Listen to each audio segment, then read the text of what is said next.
মিতু, আমি একটু বাজারে যাচ্ছি মা, তুই বাড়িতেই থাক। আর তুই সাবধানে বাড়িতে থাকিস। আমি কিছুক্ষণের মধ্যেই বাজার থেকে চলে আসব। মা, আমি বলছিলাম কি, তুমি তো বাজারে যাচ্ছ, আমাকেও একটু তোমার সঙ্গে নিয়ে চলো না। মা, বাজারে গিয়ে আমি তোমার সঙ্গে বাজার করে নিয়ে আসব, আর বাজার করা শিখতেও পারবো। না রে মিতু, তুই ছোট মেয়ে, তুই কেন বাজারে যাবি? আর দেখছিস তো বাইরে কি রৌদ্র উঠেছে, আর প্রচন্ড গরম, এর মধ্যে তোকে বাজারে যেতে হবে না, তুই বাড়িতেই থাক মা। মা, এ তুমি কেমন কথা বলছো? আমার মতো এই ছোট্ট বাচ্চাকে তুমি ঘরে একা রেখে যাবে? আমার তো খুব ভয় করে মা একা একা থাকতে। আমি ঘরে একা থাকতে পারবো না, তুমি আমাকে তোমার সঙ্গে নিয়ে চলো মা। না রে মিতু, আমার কাছে যে বেশি টাকা নেই, তোকে যদি বাজারে নিয়ে যাই তুই তো শুধু এটা ওটা নেওয়ার জন্য বায়না করিস, আর আমি টাকা কোথায় পাবো বল যে তোকে কিনে দিব? এই জন্য আমি বলছি তুই বাড়িতেই থাক মা, কষ্ট করে তোকে বাজারে যেতে হবে না। আমি কিছু খেতে চাইবো না মা, আমি তোমাকে কথা দিচ্ছি, চলো আমাকে নিয়ে চলো। বাড়িতে একা একা থাকলে আমার খুব ভয় লাগে। তুই খুব জেদি হয়েছিস মা, একা একা যখন খেলতে যাস তখন তো তোর ভয় লাগে না, আর বাড়িতে থাকতে ভয় লাগে, তাই না? চল, আমি কিন্তু তোকে কিচ্ছু কিনে দিব না। এরপর মিতু ও তার মা বাজারের দিকে চলে যায়। আর বাজারে গিয়ে মা যখন সবজি কিনছিল, তখন মিতু পাশের দোকানে রাখা ড্রাগন ফলের কাছে যায়। কি সুন্দর ড্রাগন ফলগুলো, আমার তো খুব নিতে ইচ্ছা করছে। দেখি মাকে বলি তো। মা, ও মা, তোমাকে একটা কথা বলবো। বলো মা, আমার কথাটা শুনবে তুমি? কি হয়েছে রে মিতু? তাড়াতাড়ি বল, আমার কিন্তু বেশি সময় নেই, তাড়াতাড়ি বাজার নিয়ে বাড়ি ফিরতে হবে। দেখো মা, বাঘ মামার দোকানে কত সুন্দর ড্রাগন ফল, দেখতে একদম সুন্দর। আর দেখো কতটা লাল টকটকে ড্রাগন ফলগুলো, দেখতে কি সুন্দর লাগছে। মা, ড্রাগন ফল খেতে নাকি অনেক মজা। ও মা, আমাকে একটা ড্রাগন ফল কিনে দাও না, আমার খুব ড্রাগন খেতে ইচ্ছে করছে। মিতু, এটা কি হচ্ছে? তুই যে বাড়ি থেকে বলে এসেছিলি যে বাজারে যে তুই কিছু নিতে চাইবি না, আর এখন এটা কি বলছিস? এখন কেনই বা ড্রাগন খাওয়ার বায়না করছিস বল? আমি তো তোকে আগেই বলেছি আমার কাছে কোনো টাকা নেই, আমি কি করে তোকে ড্রাগন ফল কিনে দিব, আর ড্রাগনের যে অনেক দাম। ও মা, আজকের মতোই দাও না একটু ড্রাগন ফল কিনে, আর কখনো তোমার থেকে কিছু কিনতে চাইবো না। আমার যে ওই ড্রাগন দেখে খুব লোভ লাগছে মা। ড্রাগনের তো বেশি দাম না, তুমি একটু বাঘ মামার সাথে কথা বলে দেখো। মিতু, তুই তো জানিস মা আমরা গরিব, আর গরিবদের ভালো ফল খেতে নাই মা। তুই যেহেতু এত করে বলছিস, দেখি বাঘ মামাকে জিজ্ঞেস করে দেখি ড্রাগনগুলো আমাকে বাকিতে কিনতে দেয় কিনা, তাহলে নিতে পারবো। বাঘ মামা, ড্রাগন আপনি কত করে বিক্রি করছেন? তুই কি ড্রাগনের দাম এমনি জিজ্ঞাসা করছিস নাকি ড্রাগন কিনবি? আমি তো জানি তুই ড্রাগন ফল কিনে খেতে পারবি না। ড্রাগন ফলের দাম 500 টাকা কেজি। বাঘ মামা, তাহলে আমাকে হাফ কেজি ড্রাগন দিন না বাকিতে। দেখছেন তো মেয়েটা যে বড্ড বায়না ধরছে ড্রাগন খাওয়ার জন্য, আমার কাছে যে এখন টাকা নেই, আমি কি করে কিনে দেব? আমার যখন হাতে টাকা হবে তখন আপনাকে পরিশোধ করে দেব। তুই কি জানিস না আমি ফল বাকিতে বিক্রি করি না? আর তুই তো টাকা এমনিতেই পরিশোধ করতে পারবি না। তোর কাছ থেকে 3 মাসের বাড়ি ভাড়া পাই, সেটাই তো তুই পরিশোধ করতে পারিসনি। তুই বাড়ি খালি করে দিবি, আমি অন্য ভাড়াটিয়াকে ভাড়া দেব। আর চলে যা তুই এখন আমার এই দোকানের সামনে থেকে। ঠিক আছে বাঘ মামা, আজই আমি আপনার বাড়ি ছেড়ে দেব। এরপর শিয়ালিনী তার মেয়ে মিতুকে নিয়ে এদিকে ওদিকে ঘুরতে থাকে। এভাবে কিছু দূর যাওয়ার পর তারা একটি গভীর জঙ্গলের ভেতরে যায়। ও মা, আমার যে পা খুব ব্যথা করছে, আর যে হাঁটতে পারছি না। তুমি তো সেই তখন থেকে হেঁটেই যাচ্ছ, আমার যে খুব খারাপ লাগছে, আর অনেক খিদেও পেয়েছে মা। তুমি আর কতক্ষণ এভাবে হাঁটবে?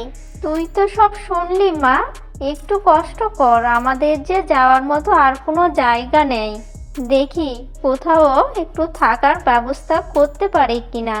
আমারই ভুল হয়েছে মা, এসব তো আমার জন্যই হয়েছে। আমি যদি তোমার সাথে বাজারে না যেতাম আর ওই ড্রাগন ফল না খাইতে চাইতাম, তাহলে বাঘ মামা তোমাকে এইভাবে অপমান করতে পারতো না, আর বাঘ মামা আমাদের বাড়ি ছেড়ে চলেও আসতে বলতো না। আমি আর কোনোদিন ড্রাগন খাবো না মা, আর কখনো কিছুই খেতে যাবো না। না রে মিতু, বাঘ মামা তো শুধু ড্রাগন খাওয়ার জন্য বাড়ি থেকে বের করে দিতে চায়নি। আমি যে অনেক দিন থেকে বাঘ মামার বাড়ি ভাড়া দিতে পারি না, এজন্যই তো বের করে দিয়েছে। 3 মাসের ভাড়া দেওয়া হয়নি, 3 মাসের ভাড়া না দিলে কি বাড়িতে থাকতে দেবে বল?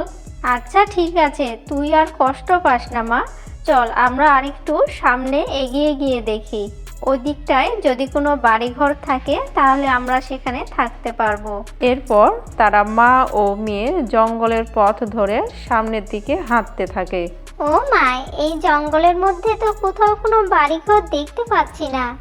তাহলে কি আমাদের এই জঙ্গলেই থাকতে হবে? এই জঙ্গলে তো মনে হয় অনেক বাঘ ভাল্লুক থাকে। আমার ভীষণ ভয় করছে মা, এখন আমরা কোথায় যাব? আর এখন আমার যে ভীষণ ক্ষুধাও পেয়েছে। তুই চিন্তা করিস না মা, সৃষ্টিকর্তা আমাদের একটা ব্যবস্থা অবশ্যই করে দেবে।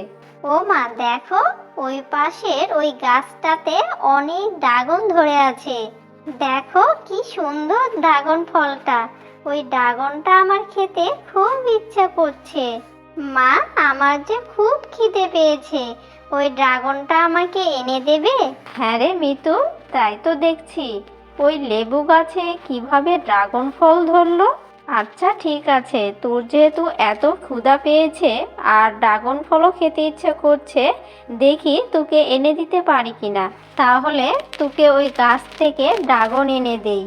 এরপর সেই শিয়ালিনী ড্রাগন ফলটি ছুঁইতেই সেই ড্রাগন ফল থেকে একটি পরী নেমে আসে। এ কি পরী, তুমি এই ড্রাগন ফলের মধ্যে কিভাবে বন্দি ছিলে? সেটা অনেক বড় ঘটনা, আমি তোমাদেরকে সব কিছু খুলে বলছি। একদিন আমি পরিকুল থেকে তোমাদের এই পশুকুলে চলে আসি।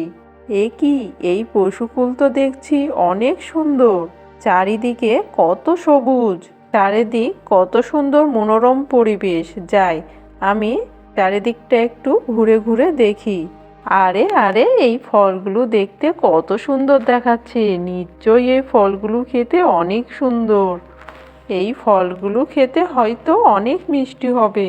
আমার যে খুব ক্ষুধা পেয়েছে, আমি এই গাছ থেকে কিছু ফল খেয়ে ক্ষুধা নিবারণ করি। এরপর আমি কিছু ড্রাগন ফল খেয়ে সেই ড্রাগনের খোসাগুলো ফেলে দেই, আর সেই খোসাগুলো বনের মধ্যে ধ্যানে থাকা এক তান্ত্রিকের গায়ে যেয়ে পড়ে। আরে, কার এত বড় সাহস আমার মাথার উপরে ঢিল ছুঁড়ে আমার ধ্যানটা এভাবে ভঙ্গ করলো? আরে এই পরি, তোর এত বড় সাহস আমার মাথার উপরে ঢিল ছুঁড়েছিস? আরে তান্ত্রিক মশাই, আমি আপনার মাথার উপরে ইচ্ছা করে ড্রাগনের খোসাগুলো ফেলিনি।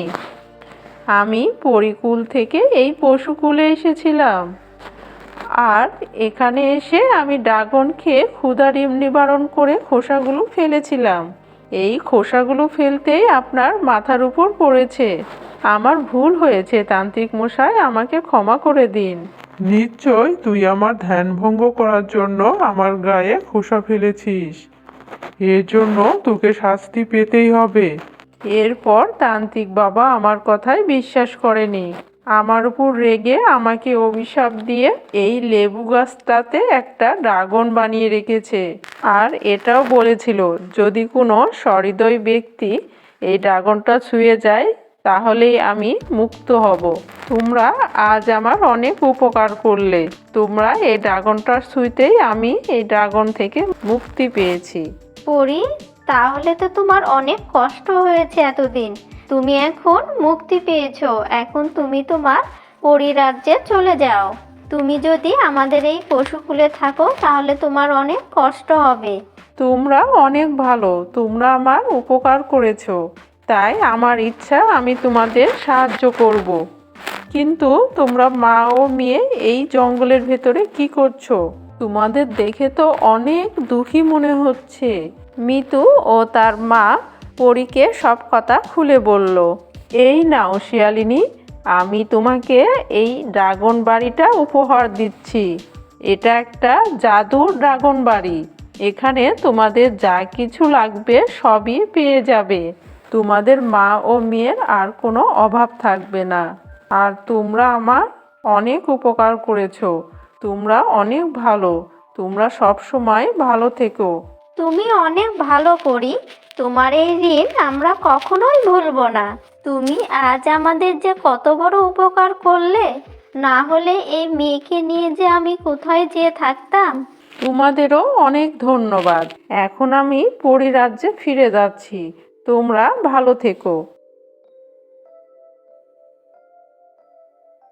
মা দেখো, ওই পরীটা আমাদের একটা কত সুন্দর ড্রাগন বাড়ি দিয়েছে। আর আমরা এই ড্রাগন বাড়ি থেকে নাকি যা খুশি তাই খেতে পারবো।